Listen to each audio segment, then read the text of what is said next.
Selamat datang di diskursus tentang nalar atau rasio dan akal. Keduanya ibarat perangkat lunak di atas otak. Mari kita simak. Kata akal dan nalar sering digunakan secara bergantian. Akal dan nalar diposisikan ibarat software, dan otak ibarat hardware. Namun, jika ditinjau dari ranah filsafat budi, epistemologi, dan etimologi, terdapat perbedaan hierarki, cakupan, dan fungsi antara keduanya. Akar kata akal dari bahasa Arab bermakna mengikat, menahan, atau membatasi. Nalar berasal dari Jawa atau Melayu, bermakna alur, jalur, atau jalan lurus. Dalam bahasa Latin, akal disebut intellectus dan nalar adalah rasio. Bahasa Yunani menyebut akal adalah nous dan nalar disebut logos atau dianoia. Dalam bahasa Inggris, akal disebut intellect, mind, atau understanding.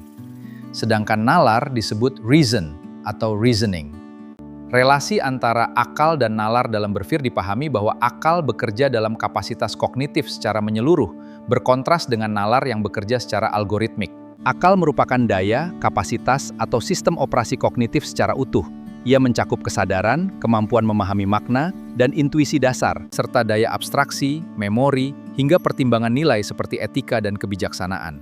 Nalar merupakan fungsi algoritma atau mekanisme kalkulasi logis di dalam akal. Nalar adalah cara kerja akal saat menyusun silogisme, menguji kontradiksi, menarik kesimpulan induksi atau deduksi, dan memastikan runtutan berpikir tertib dan sahih. Dalam menangkap esensi, berkontras dengan menghubungkan konsep. Ia bekerja secara langsung atau intuitif dalam menangkap esensi atau prinsip-prinsip swabukti, tanpa melalui proses penalaran yang panjang.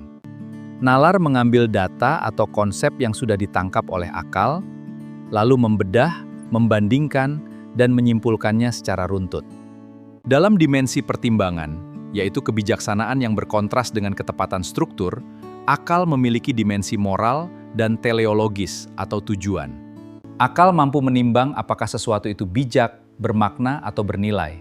Seseorang bisa sangat logis atau bernalar tajam, tetapi perilakunya dianggap hilang akal sehat jika tindakannya merusak nilai kemanusiaan. Nalar, fokus utamanya adalah validitas formal, konsistensi struktur, dan penalaran teknis. Apakah premis A dan B menghasilkan kesimpulan C yang valid tanpa kontradiksi? Dalam analogi perangkat lunak atau software architecture, untuk memperjelas posisi keduanya dalam metafora komputasi, otak sebagai prosesor dan sirkuit biologis, akal sebagai operating system, dan kapasitas kognitif holistik. Nalar merupakan logic engine atau algoritma, di mana terdapat aturan sintaksis, kalkulasi, dan alur logika. Nalar merupakan mesin inferensi di dalam akal, yang memastikan setiap langkah pemrosesan data taat pada hukum logika. Terakhir, akal adalah instrumen kesadaran dan pemahaman berupa daya berpikir. Nalar adalah logis saat daya pikir tersebut dijalankan.